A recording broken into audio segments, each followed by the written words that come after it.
1400 years ago, armies of nomads swept out of the Arabian desert and conquered half the world. Today, their descendants tell an extraordinary story. They say that God sent them a prophet, Muhammad, and that God then gave them an empire. But is it really true? Not everyone is so sure. The Muslim conquests were one of the most decisive events in history. But were the Arabs in the 7th century even Muslims at all?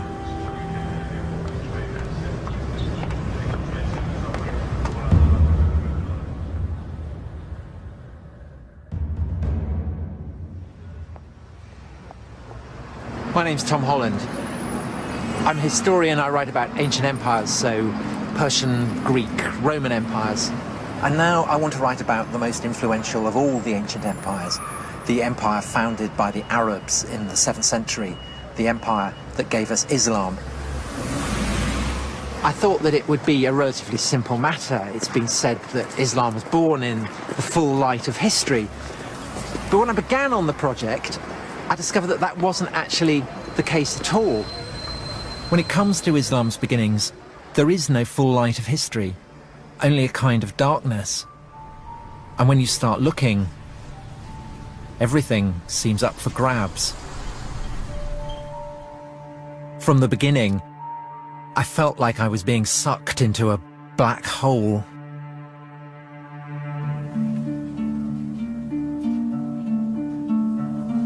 The problem of writing the history of the rise of Islam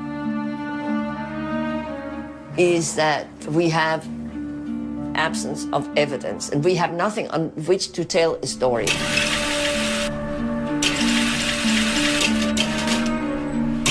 I had expected Muslim testimony from the 7th century, but there's nothing there. I can't find anything.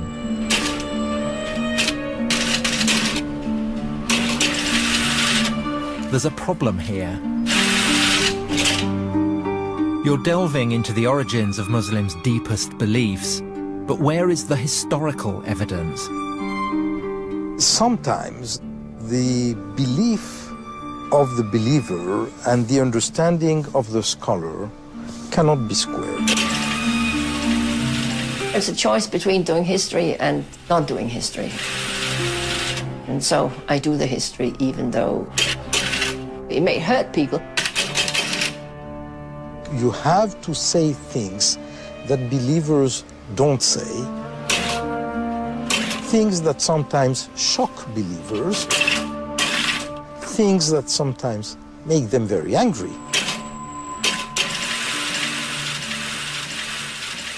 There's a sense of the detective story about it.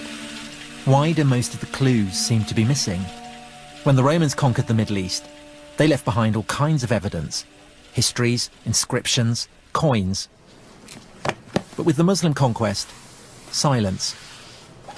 What can we actually say about Muhammad? What do we really know about the origins of Islam? Where to begin? Well, maybe we should start at the beginning of the 7th century. It is 5 minutes to midnight, and the ancient world is about to change forever.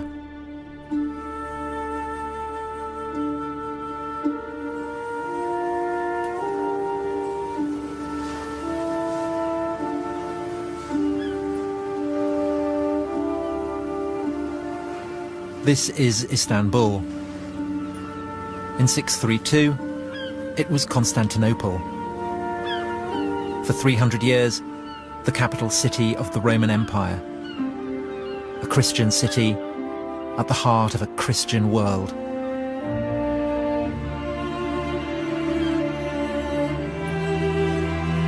A universal religion for a universal empire. That was the Roman recipe for power. An idea fully appreciated by the Muslims when, almost 1,000 years later, they conquered the city and turned the largest cathedral in Christendom into a mosque. We know how and when the Romans became Christian because contemporaries tell us all about it. But what we don't know is how the Arabs became Muslim. Take a journey into the past, and you can't be certain where it's going to end. History is like a labyrinth. Once you're inside, who knows where it may lead?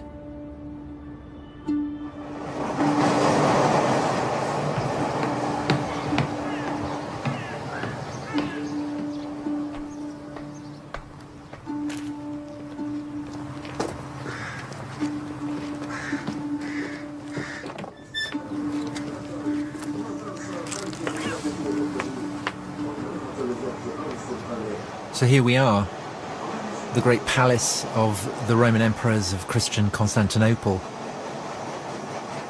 Odd to think that at the start of the 7th century, when Muhammad was still alive, this was pretty much the centre of the world.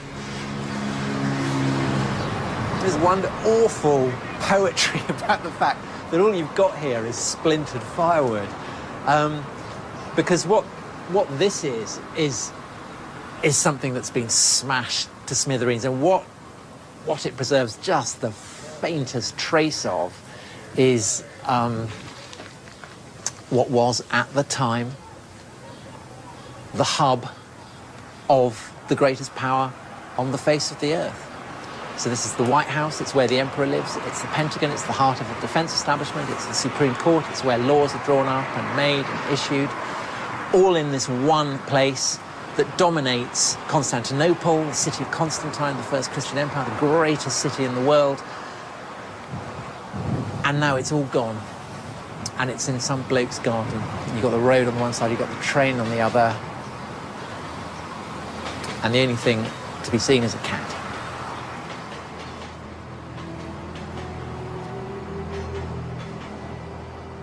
By 630, the Roman Empire had just overcome the worst crisis in its history. Its old enemies, the Persians, had overrun its fairest provinces. Persian troops had reached the very walls of Constantinople itself. Then, after 25 years of war, the Persians were defeated. The Roman Emperor was, once again, master of the universe. At such a moment, how could he have had any conceivable idea of the ruin that the heavens had in store for him?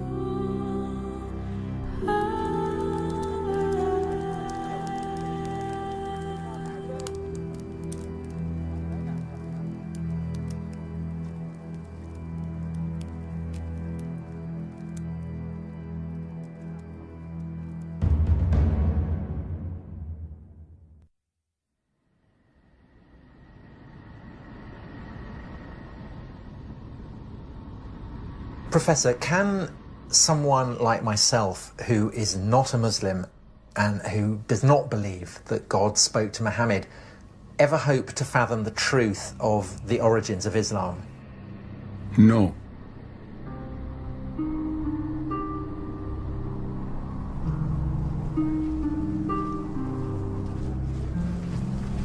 العرب نعم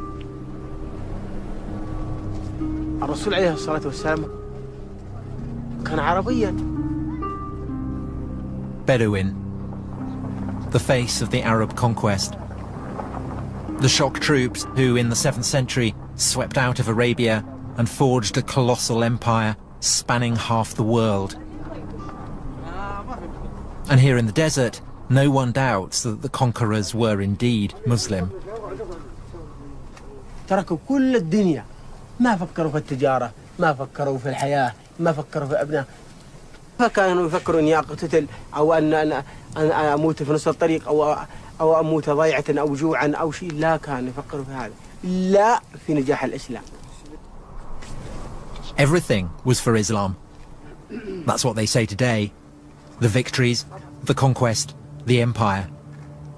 But how do we know Islam even existed back then? ثبت الدين وثبت كل شيء والحمد لله احنا ماشيين على سنة العسل على سنة الرسول. المسلمين هذه كلها من الريف. يعني هذه احنا من الريف الناس والله.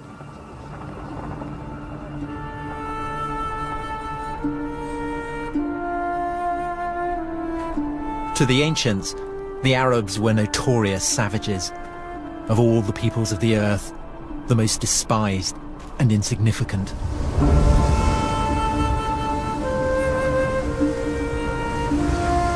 Yet after 10 years, in the first half of the 7th century, they deprived the Roman Empire of her richest provinces, crushed the Persian Empire, and taken possession of most of the Middle East. A staggering achievement. For most Muslims, a miracle. Only God could have made it happen. Bedouin Arabs, they're the margin of history during the Roman Empire. That through such a people, the whole of North Africa and Spain should be transformed in just a few decades, and a whole new civilization created within a century from China to France.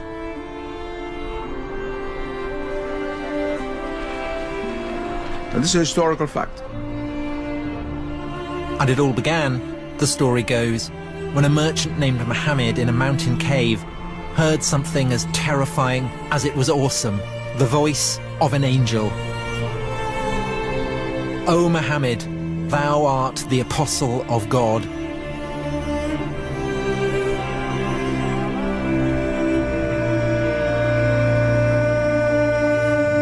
God had spoken to the Arabs.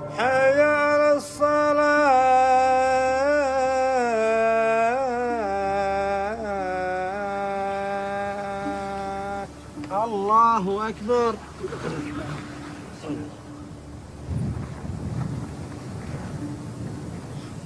Allahu Akbar. The message was as clear as it was elemental. Allahu Akbar. There is only one God. Muhammad is the prophet of God. Sami Allah. Islam is submission to God. And it was this message that gave them an empire. Or was it? Allahu Akbar. No one doubts the conquests really took place. But the question is, was it because of Islam? If you were a Christian or a Jew or follow of another religion for whom a similar reality exists, it'd be easier to make a jump. There's a very famous Arabic proverb which says, not being able to know something is no proof that it doesn't exist. But making that jump, taking a leap of faith, isn't as easy as it sounds.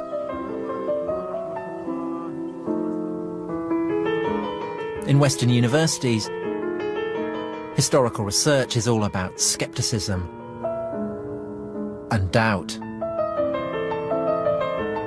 And just as earlier generations of scholars turned a penetrating spotlight on the life of Jesus, so now some are taking a radical new look at the life of Muhammad. Patricia Kroner is a professor at Princeton. She is one of a number of historians whose research into the roots of Islam has sharply divided the world of early Islamic studies.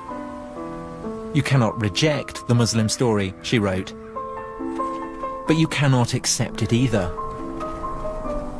The only solution is to step outside of the Islamic tradition and start again. There is a curtain as regards Muhammad that you can't get behind. What do we know about him and his life? Ah, well, we know that he existed. We know that he was active somewhere in Arabia. We know that he's associated with the book, the Quran. He was the one who uttered it. But it doesn't get us to what actually happened, which is what, of course, a historian would like to reconstruct. We have absence of evidence. We have the Quran, and you can't tell the story of the basis of the Quran. We have various early non-Muslim sources. They don't add up to a story. We have nothing. We have this one book out of a nothing. There's complete darkness. But here, that's not the way they see things. The Bedouin think they know everything about Muhammad. His character, his wives, even his favourite food. This is a whole world founded on stories of Muhammad. كان يعيش الرسول على الجمال، وكانت هي الوحيدة الذي يتنقل عليها البدو والأجمال والإسلام، وإحنا على هذه نعيش ونتحمل الصبر إن الصبر كويس، ونصبر على الماء الظما والأكل والجوع. ولكن هذا يعاني فيها الرسول وكانت الجيش لأجل الإسلام، لنصبر هذا الصبر، لنقطع هذه الصحاري، لننشر كلمة الإسلام إن شاء الله. But the problem is, how do we know this was what it was like? How can we separate what really happened from the hearsay and the myths? Do we know, did the Prophet Muhammad come here, Huna? Yes, وأنه كان خرج من مكة إلى مناطق الشام وجاء على منطقة فجلس في شجرة في الصفاوي. Was there a tree? Was Muhammad even a travelling merchant? The evidence is almost non-existent. The earliest biographies we have were written nearly 200 years after Muhammad's lifetime. In most religions, the tradition was handed down through oral history for millennia. This is put aside. That was called positive history. The oral tradition is completely negated. Well, oral tradition means that you remember what you want. Some of it must be history, and most of it is clearly not history. It's just that they have been reshaped, rethought. They have been taken out of their original context, serving new functions. They've been cleaned up by all kinds, or cleaned up or messed up, if you like, by all kinds of interests that people have in the memory. If supposing there is no written text of the time of the Prophet mentioning his name, the same is true of Christ, the same is true of Moses. That doesn't mean anything because there's always the oral tradition. Sometimes if you have other sources from other points of view, you can suddenly see what it is that's been changed, and then when you can see that, you can also see why it has changed. But because Islam arose in a relatively remote corner of the world, we don't have these checks. We don't yet have the key that can unlock the tradition.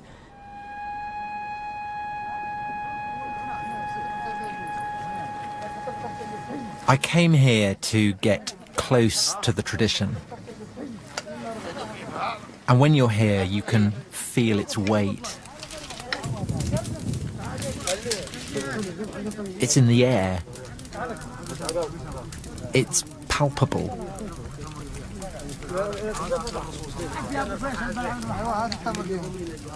It can't just be brushed aside. Millions upon millions of people believe it. This is their history.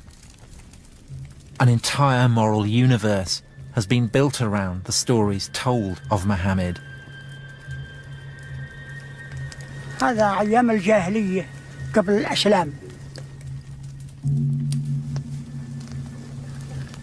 كان الواحد يوم تجيه بنت خوفا لا تعمل عيبة وكذا إلى آخره يذبحها، لأنها عار، يجيب لها عار ويجيب لها منتقد بين البشر. فيحبي يجيب البنت ويدفنها ويحيى، بعد ما يدفنها ويحيى صح. عمر بن الخطاب له بنت وجابها وده يدفنها، حفر لها وده يدفنها، جاء الرمل على شاربة من هون، جابت بيدها قامت تقول بالرمل كذا مشي عن وشي، حفر لها ودملها. جاء سيدنا محمد صلى الله عليه وسلم أوقف كل الأعمال هاي.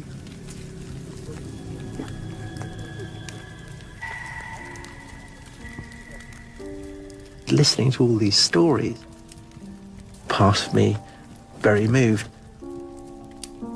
The other part of me was wondering, well, how do you know this? Where do these stories come from? Are they really true?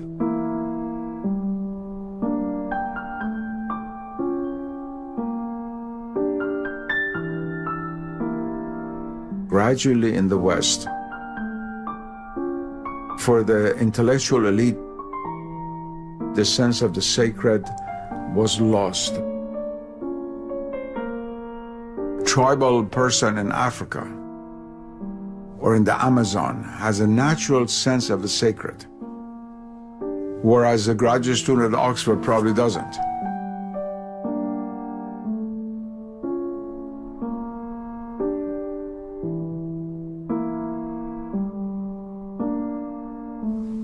الله أكبر.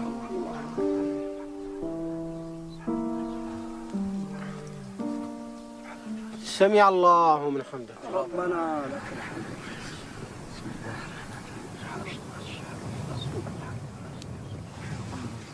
الله أكبر. الله أكبر. سبحان الله.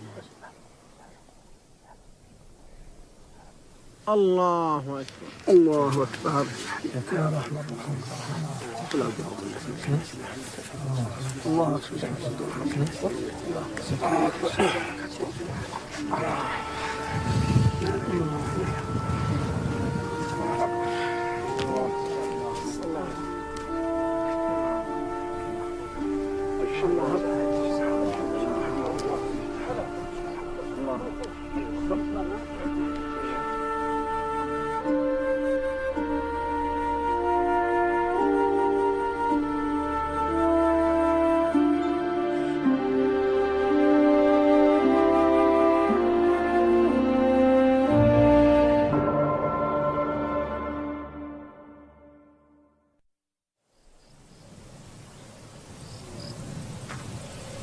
In some places, you have to be careful where you tread.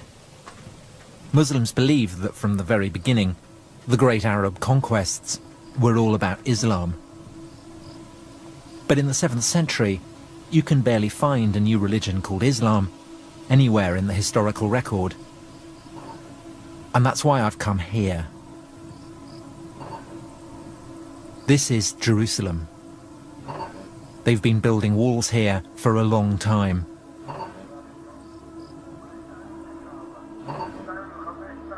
But they've never built a wall yet that could keep people safe forever.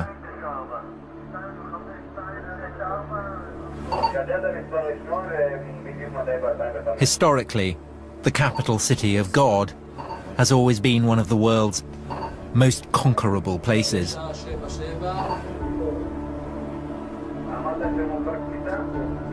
Here, if anywhere, in the one-time world of the Roman Empire, the 6th and 7th centuries live on.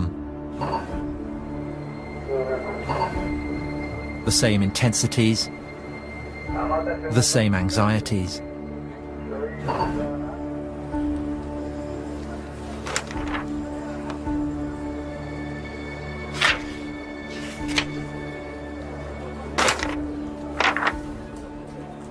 For thousands of years, Jerusalem had been shaped and mapped by the religions of its rulers.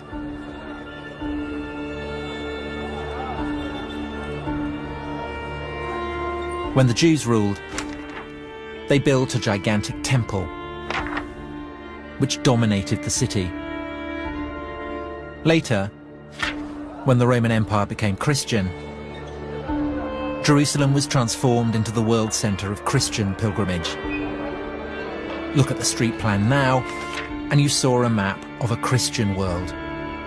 The Jews were gone, airbrushed out of the picture. The Romans constructed a new Holy of Holies, the Holy Sepulchre, a vast cathedral raised over the traditionally accepted site of Jesus' crucifixion.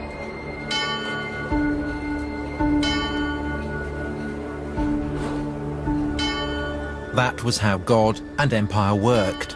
The Roman Empire believed in God, and God believed in the Roman Empire.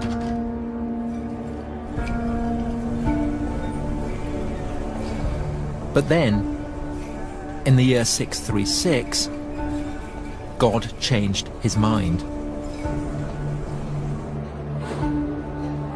Arab marauders appear outside the walls. Sophronius, the city's bishop, writes that it is too dangerous to leave.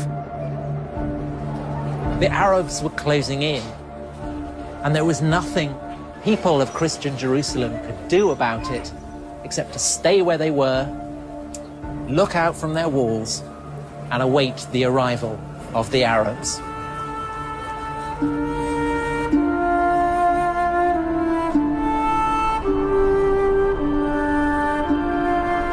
And out of the desert they came, and they had become irresistible.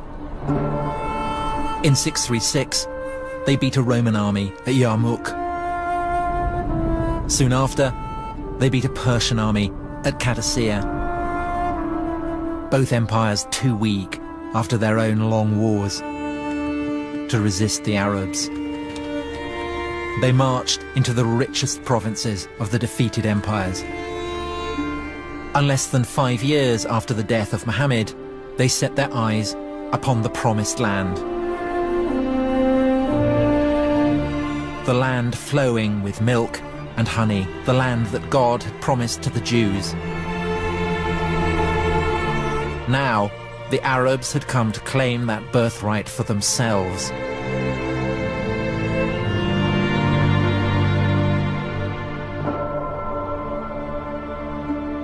The children of Israel had made it a Jewish land. The Romans had made it a Christian, holy land. If the Arabs did arrive with a new religion, then we should be able to find its imprint here.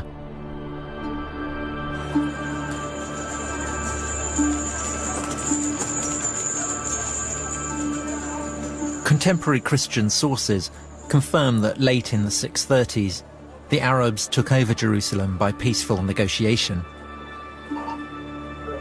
But what they don't say is what the conqueror's religion was.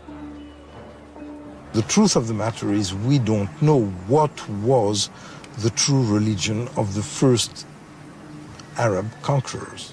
We have a problem because this group of people from Arabia is tiny, and they're ruling over much larger populations who are very well versed theologically, of Christians and Jews and Zoroastrians, but very sophisticated religious ideas. Why would these populations not have risen up in rebellion against their Muslim rulers if these Muslim rulers are trying to impose something totally different that was hostile to their own beliefs? What were the Arabs up to? What were their motives? We know they called themselves believers, but believers in what? Certain Christian contemporaries tell us that the Arabs believed in a single God and that they followed a guide or instructor. But in general, their understanding of what the Arabs believed was deeply confused. Was it a form of Judaism or some kind of Christianity? Or did they have a whole new religion of their own? for the Jews as well as for the Christians. These are people coming from the desert. They don't know who these people are. They don't really know what they believe. They hear things. But perhaps there was a clue. At first, the new Arab rulers seemed closer to the Jews. They weren't interested in the Christian holy places. Instead, they began praying on the ruins of the old Jewish temple. All this only added to the Christians' sense of paranoia. Behind the invasion of the Arabs, they began to suspect a Jewish conspiracy. The moment the Arabs took over Jerusalem, they headed straight up here to what then as now is a broad, open, man-made esplanade. The holiest place to Jews anywhere in the world. So the fact that the Arab conquerors came up here and started building a prayer hall on such a sensitive spot inevitably served to raise quite a few eyebrows. The Jews hoped that these Arabs from the desert come as liberators. They permitted the Jews to come back to the Temple Mount and pray there. And the Jews started believing that maybe there is something messianic in these people, and maybe their leader is the Messiah who will permit them to rebuild the temple. Christian theologians who speak about the Arab conquerors find it very hard to understand that they're dealing with a new religion. Who are they? One thing is absolutely clear. Nobody had any notion that the Arabs were doing what they were doing in the name of a freshly minted and coherent new religion, still less that what they were doing was in the name of something called Islam.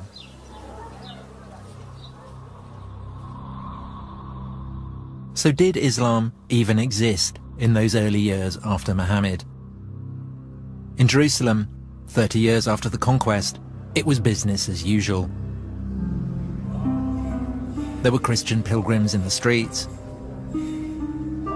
The churches were full. Ancient religions were practicing their ancient rites. But where was the prophet in all this? 30 years after the death of Muhammad, here in Jerusalem, an Arab warlord called Muawiyah was hailed as leader of the new Arab Empire. But if Muawiyah was a Muslim, then he showed precious little sign of it. The astonishing thing is that nowhere, not on his inscriptions, not on his coins, not on any of his documents, is there so much as a single mention of Muhammad.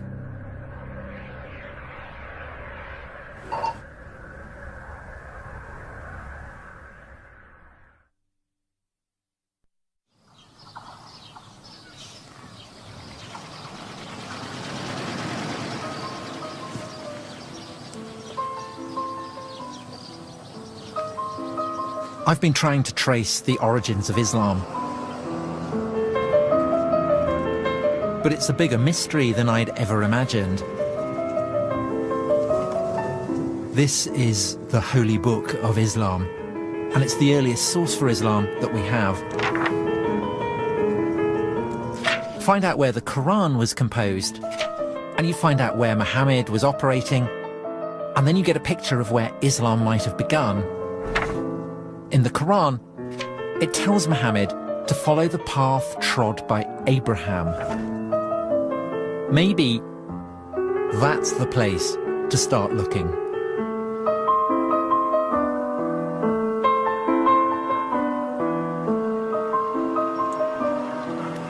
I'm in Hebron, which is a town on the West Bank, and I'm currently in a Jewish settlement.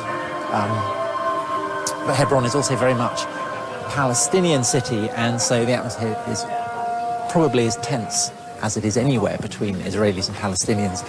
There are Israeli soldiers here with very large guns. And what they're guarding is this, the burial place of Abraham.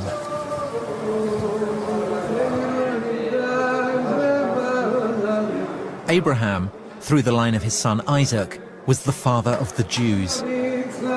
When everyone else was still pagan, Abraham worshipped the one true God.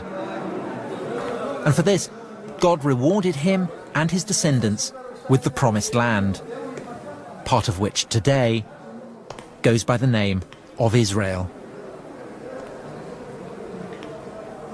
This is the tomb of Abraham.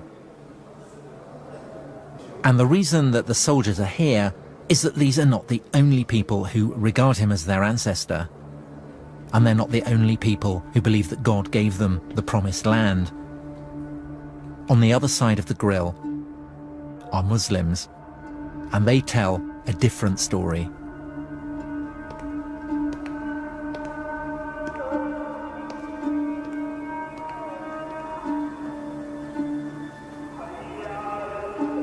This is the Muslim side, and the reason they revere Abraham is because, as well as Isaac, he had another son, Ishmael, the father of the Arabs. This is the tomb of Abraham that we saw earlier from the Jewish side, but we're now looking at it from the Muslim side. The significance of Abraham and this association that was made between Arabs and Ishmaelites, the children of Ishmael, is actually much older than Islam itself. It remains central to Islam to this day. According to Muslims, Abraham is their prophet, and the religion he founded was not the religion of the Jews, but Islam. And in the Quran, we read that Ishmael helped Abraham to build a house of God at a place called Bakkah.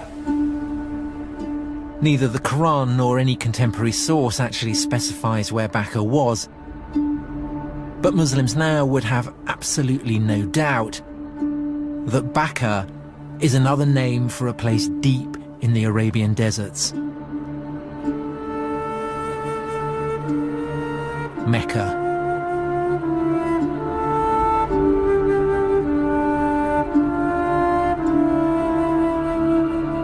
The holiest city in Islam, the birthplace of Muhammad. This is the largest mosque in the world. At its center, the Kaaba, the house of God, first built by Abraham and his son Ishmael, on foundations laid by the first man, Adam. It is older and holier than anywhere else in the world. It was in the hills above the city that Muhammad received the first of his revelations from God.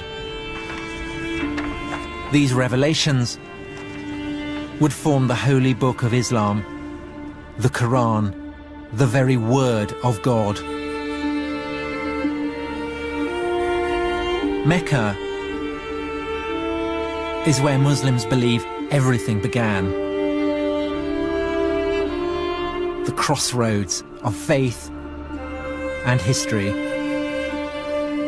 Surely here then, you would think, we could find solid evidence for Islam's beginnings.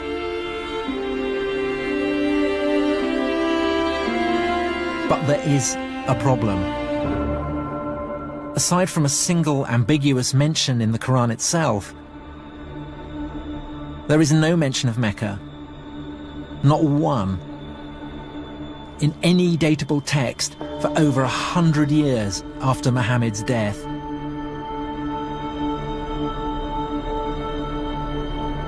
How can we know that Muhammad does come from Mecca?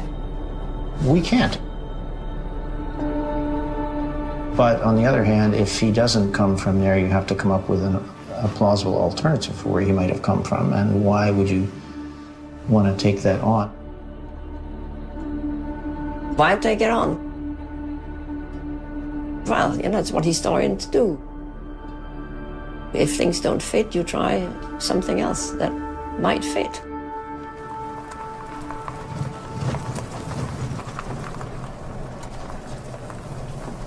Here we go. So this is it? Yeah, here we are. In the Quran, the faithful are instructed to pray in the direction of a holy sanctuary. But what it doesn't ever say is that this sanctuary stood at Mecca. And to some archaeologists, a few early mosques suggest something different. We're talking about one of the earliest examples we have of a mosque. And you date it 100 years after Muhammad? Somewhere within 100 years or so. Because here, as we go into it, you can see... This is it? This is it, yeah. This is the mosque? This is the mosque. And what what you can see here, we have an apse which is not facing Mecca. It's not facing the south. It's actually facing towards the east, towards the sun rising. This is an example of the time before the direction had actually been preferred towards Mecca. So the implication of that is that at this early stage of Islam, the focus of prayer has not yet been absolutely fixed. The direction of prayer had not been well established yet. So it's a bit like the concrete hasn't yet set. It's that you can still play with it, you can still fiddle around with it, you can experiment with it. Very much so. Mm-hmm. Yeah. Wow. Not a decisive clue, perhaps. But it is suggestive that even though there are no Muslim sources, there are reports from Christian writers of the time that the Arab conquerors bowed their heads in prayer not in the direction of Mecca, but in a quite different direction. Somewhere further north.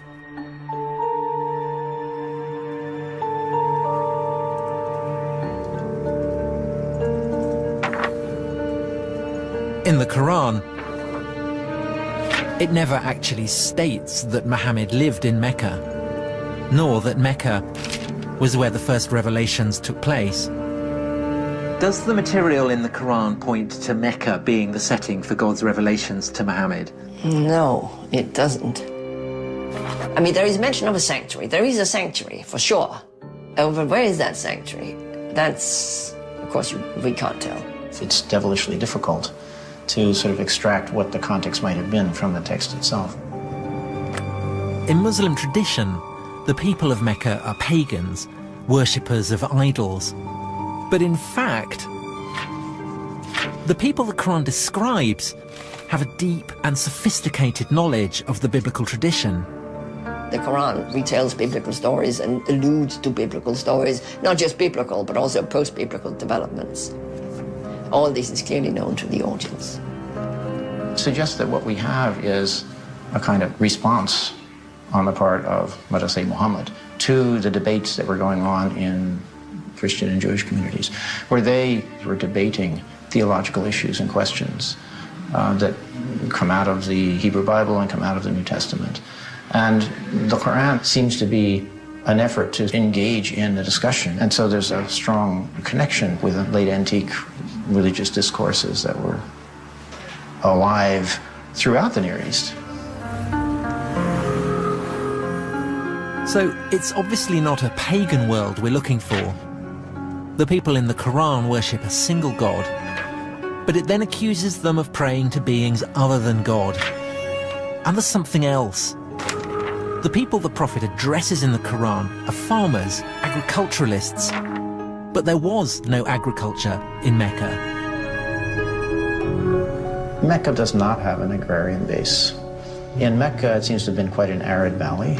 If Mecca is this barren, infertile place, how is it that in the Quran, the opponents of the Prophet are described as keeping cattle and growing olives and vines?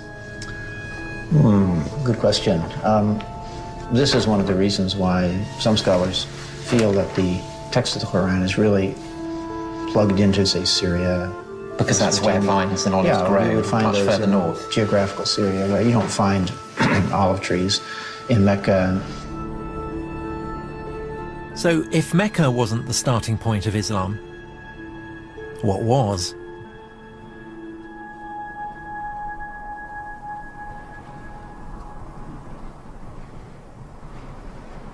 If you're following the clues in the Quran itself,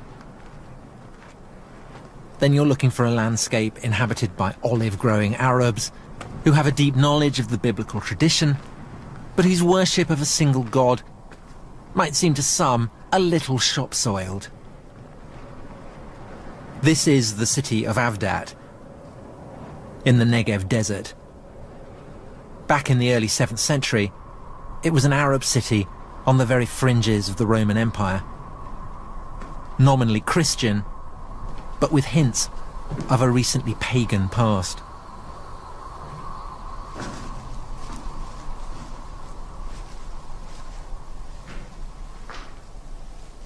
There can be no doubt that this is a Christian place of worship. There are 2 crosses on the ceiling, but there's also something very interesting in the corner, which is a bull complete with horns, and the bull is an image that very probably is drawn from much older native Arab pagan traditions. That doesn't mean that the Christians who built this were themselves pagan, but it does mean, I think, that they are giving their monotheism, their belief in a single god, a little bit of pagan colour. And that essentially is the crime that Muhammad in the Quran seems to be accusing his opponents of. But Avdat had more than the right religious complexion.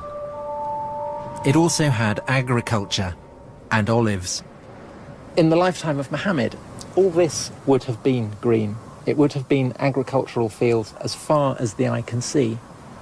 Archaeology leaves no doubt that there was a sophisticated irrigation system here that really did make the desert bloom.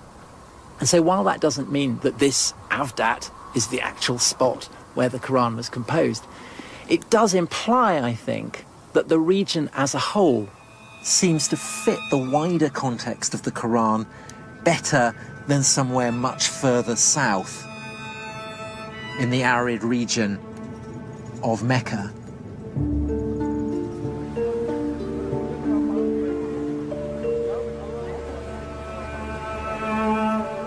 When you read through and through the Quran, what's really striking as compared, say, to the Bible, which is full of allusions to recognizable landscapes that we know, in the Quran, it's an effort to find an allusion to any landscape or natural setting that we could actually pin down. In fact, in the whole of the Quran, there's really only the one exception. Not far from Avdat, a strange hint about where the Quran might actually have come from. We are on the southernmost shores of the Dead Sea, between what is now Israel and Jordan. Lot was the nephew of Abraham, and he went to settle down in a city called Sodom. And the people of Sodom were notoriously racy. Unsurprisingly, this provoked the wrath of God. He destroyed his city, and this is said to be the remains of Sodom, where the anger of God was poured down upon it. And the Quran. So also was Lot among those sent by us. Behold, we delivered him and his adherents, all except an old woman who was among those who lagged behind. Then we destroyed the rest. Truly, you pass by their sites by day and by night. But if the people being addressed by the prophet are passing this place by day and by night, then what's it doing here? 1,000 kilometers from Mecca.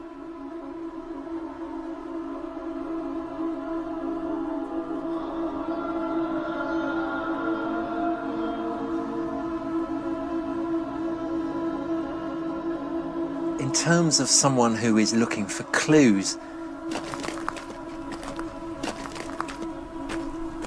you are very much in the situation of someone who is panning for gold.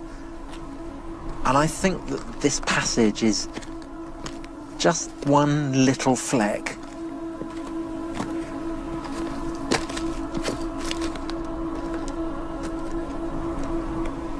I mean, there is one possibility, of course, which is that this one fragment originated in this neighborhood. Perhaps the rest came from elsewhere. But that then begs the question of where all the various component parts of the Quran are coming from. Are they necessarily to be attributed to one person living at one time? Again, when you start asking that question, it's very hard to know how far to push it. It's from the West that this kind of history came up. That is, reason is the ultimate decider and judge of the truth. But what I'm saying is that those are not going to really give you the reason that is logically satisfying.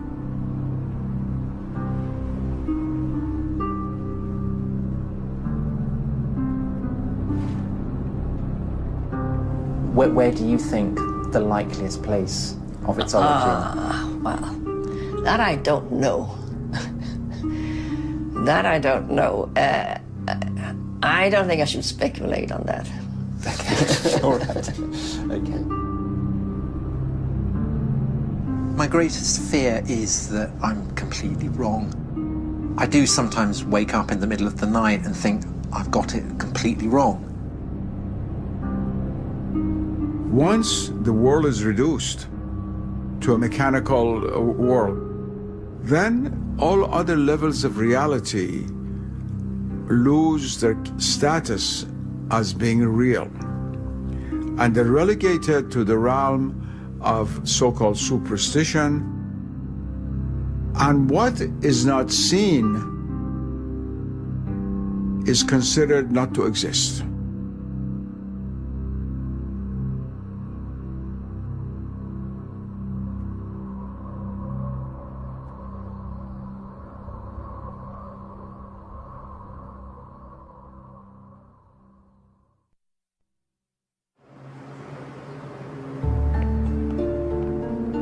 Trying to track the origins of Islam has been like chasing a mirage. The Arabs conquer half the world, but they don't talk about Muhammad. There's no mention of Mecca. So what do they do in detective stories? They follow the money. Any of these? What's the first coin that actually mentions the name of the Prophet Muhammad on the coins? Do any of these coins mention Muhammad by name? With Muawiyah. Yeah, but is the name of the Prophet Muhammad mentioned? No. Every coin tells a story. Every inscription conveys an idea of power. But sometimes what's not on the coin can be just as significant as what is. It would be nice to see the earliest coin that mentions Muhammad. The earliest coin that has Muhammad's has the name of Muhammad. They don't have it, but because it's odd that we're 60 years on from the death of Muhammad and no mention of Muhammad. For nearly 60 years, the rulers of the Arab Empire didn't put Muhammad on their coins, and then they did. Maybe 60 years was what they needed to work out what the story really was. Maybe the issue isn't why Muhammad was not on the coinage at the beginning, but how he got there in the end. What if I've been asking the wrong question?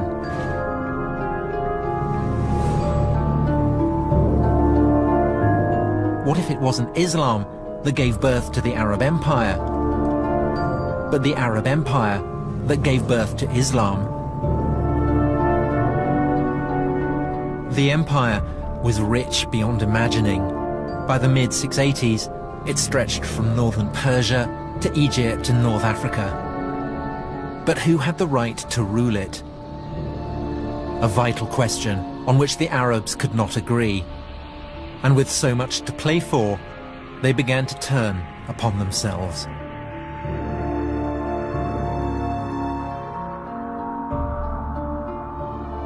It's 680. 50 years on from the death of Muhammad. A deadly spiral of rebellion and civil war is threatening the Arab Empire with implosion. And from deep within the Arabian desert, a new claimant to the empire emerges. His name, Abdullah ibn al-Zubayr. And Ibn al-Zubayr is going to change the game. What I've got here is the coin that I was looking for in the Coin Museum, and it's stamped quite literally with the genius of Ibn al-Zubayr. It was struck in 685, 686, so that's more than half a century after the death of Muhammad. And it bears a novel and fateful slogan: in the name of God, Muhammad is the prophet of God. And so here, at last, emerging from out of the black hole, we get a mention of a Muhammad who is a prophet. And this is the first time we have it on any inscription, any surviving document. Ibn al-Zubayr had essentially realized what Constantine, the first Christian Roman emperor, had realized long before him, that it was no good the lord of an earthly empire laying claim to the favor of God unless he could absolutely demonstrate the cast iron basis on which he was making that claim. And Constantine, in his attempt to obtain that sanction, had turned to the Christian church. But Ibn al-Zubayr turns to the figure of Muhammad. Now, as it happens, Ibn al-Zubayr loses the civil war. He is defeated by a rival warlord who lays claim to the empire of the Arabs. But the discovery that the name of Muhammad can be used to buttress earthly power, that is not forgotten.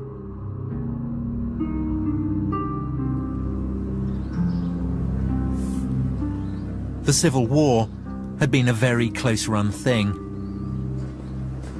And the victorious warlord, Abd al-Malik, had no intention of ever again allowing Muhammad's legacy to fall into the hands of a dangerous rival. The Romans had known all about religion and power. When they had become Christian, they had redrawn the map of Jerusalem.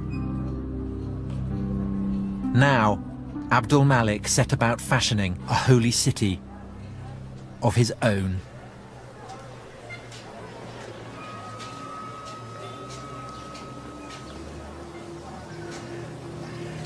God, it's beautiful. The Dome of the Rock. It's the oldest Islamic building in existence. In design, it was Roman. And Abd al-Malik was doing something else that was Roman, plugging his dominion into the power of God. On the walls, there is an unequivocal mission statement. Religion, in the eyes of God, is Islam. There are mentions of Muhammad, quotations from the Quran. At last, something that we can recognize unmistakably as a new religion. There's a sense here of something new coming into being. There's the sense of the old, the Roman-style pillars and the mosaics. And yet, this is clearly not Roman, this is clearly not Christian. This is the beginning of something very, very potent, a harbinger of a spectacular future. It was built on the very site of the old Jewish temple. Down here, the foundation stone of the world, the very junction of heaven and earth.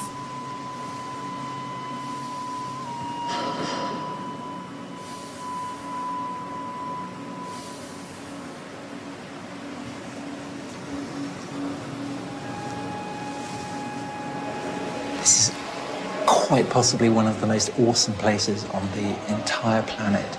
It is deeply, deeply holy, not to one, but to two great religions. It's the place where Jews believe God inhabits on earth, the Holy of Holies, the Shekinah. And to Muslims, it is the cave that Muhammad prayed in after being brought here from Mecca before he ascended to heaven to be confirmed as the seal of the prophets. So, in religious terms, this is like a sort of nuclear reactor, firing out isotopes and power.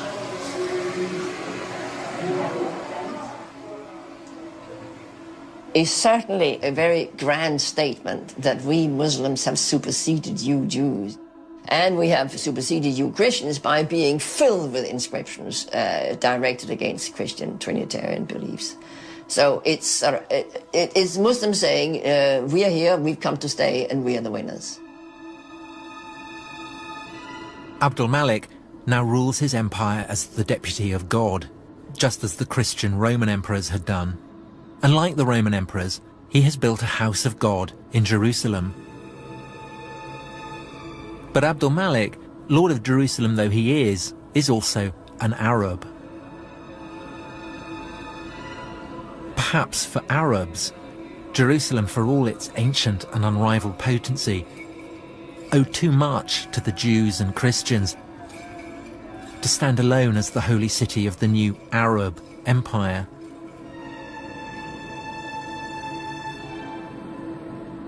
A poet at Abdul Malik's court describes him as the lord of two houses sacred to God, one in Jerusalem and one, well, he doesn't say where it is. And for 100 years after the death of Muhammad, no one says where it is.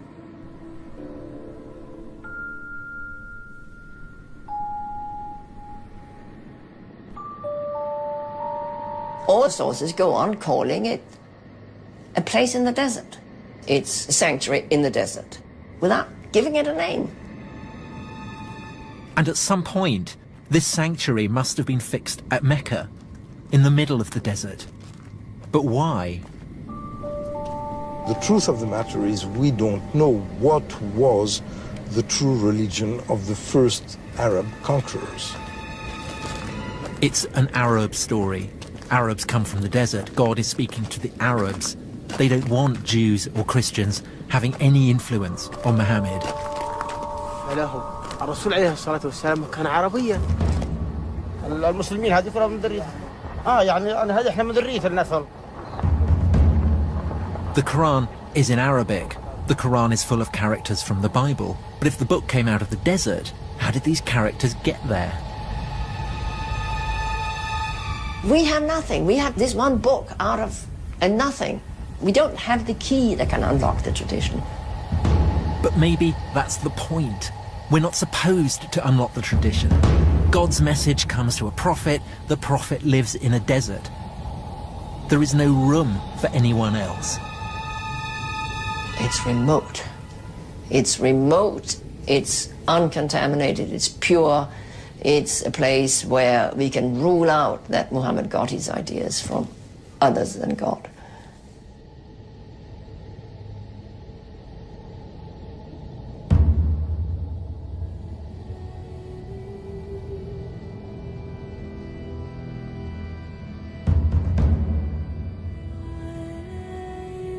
It's interesting that this rationalistic history is very weak in being able to provide causes for certain effects. Not being able to know something is no proof that it doesn't exist. You begin by looking in the record, and all you find is emptiness. And you end up in the desert, and all you see is emptiness. But perhaps the emptiness is the answer. Maybe Mecca gave Islam what it most needed.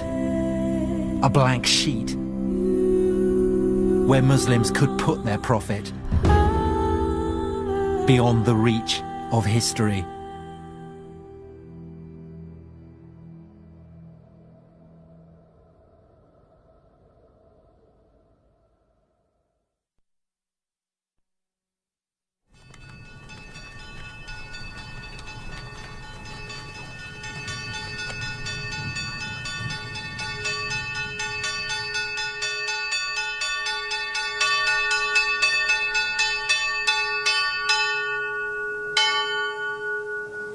Professor, do you think that what I am doing is complicit with the brute fact of Western imperialism, Western hegemony? No, not necessarily. As long as you remain aware of what you're doing. If you come as a Western scholar or historian, and in all honesty, present what your worldview is, and let's say when I look at the Islamic world from this paradigm, this is what I see, and bring out why this is different from how Muslims see themselves, that I think is a very honest effort, and is a good effort. But if you try to act as a doctor to a child, take this medicine, is good for you, you don't know, you're eating the wrong thing, this is how it should be, that's where the problem begins. And the Muslim world is not going to accept that. The days when the British would bring scholars from England to teach Indians how to be Hindus and Muslims is finished. It's finished. It's true, before I began, I did have preconceptions. I was brought up a Christian, but I was also brought up in an environment that questions everything. Studying ancient history is a process of paint stripping,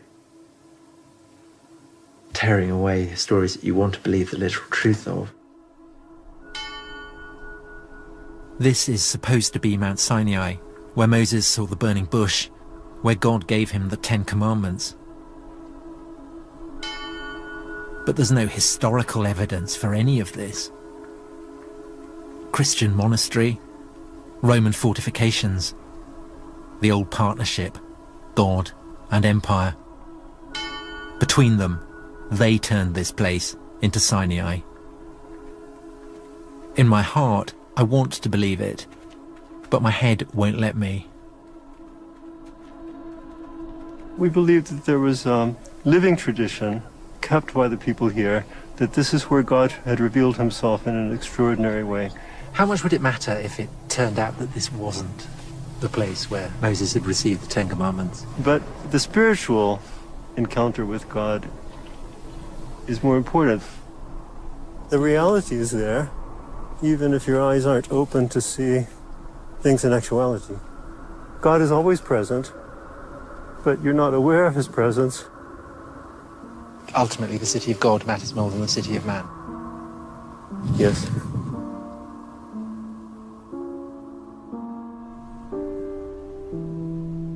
But as a historian, I have to presume that the city of God was built by man as well.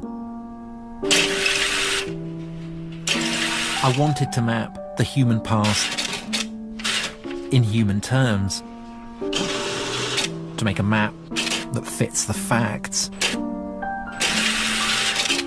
But I travelled to places where the maps revealed a heavenly plan, sacred lands, sacred places. A world where you don't have to believe in God to feel the power of God.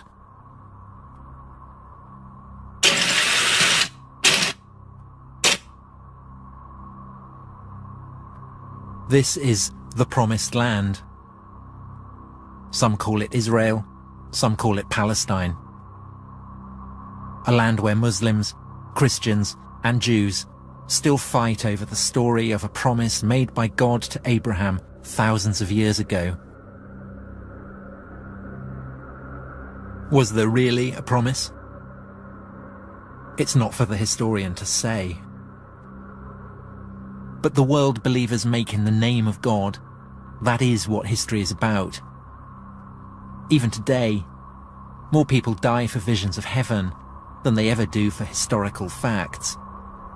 Stories that never happened can be infinitely more powerful than stories that did.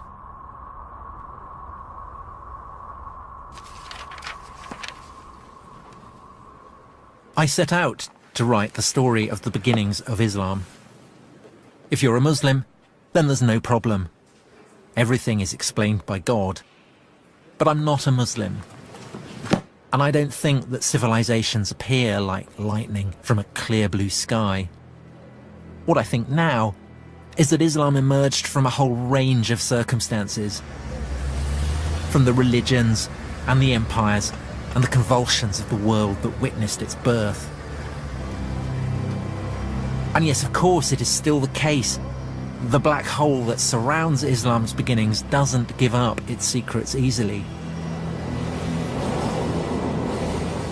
But maybe we are getting somewhere. The search for the historical Muhammad, for the origins of the Quran, for the whereabouts of the first sanctuary, for the way Islam evolved out of the Arab Empire. These are pieces of a whole new story.